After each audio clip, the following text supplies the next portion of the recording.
Welcome to the Rim Break Rodeo. We hope this video helps. In this video, I will explain how to make ramen pink.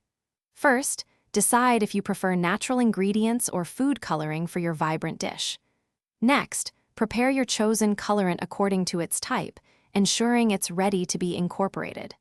Finally, integrate the colorant into your ramen broth or noodles at the appropriate stage for the best visual impact and flavor. For a natural approach, beet juice is an excellent choice. Just a small amount can transform your broth into a beautiful pink. Alternatively, boiling red cabbage with a pinch of baking soda yields a fascinating blue liquid that turns pink when acidic ingredients are added.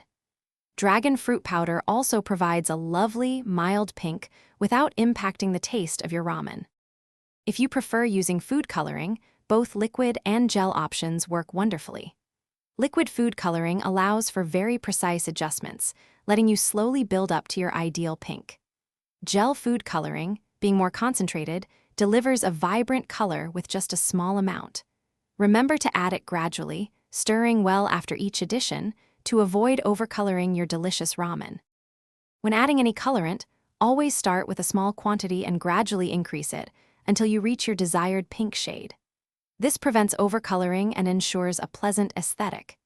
It's also crucial to confirm that all ingredients, whether natural or artificial, are food grade and safe for consumption.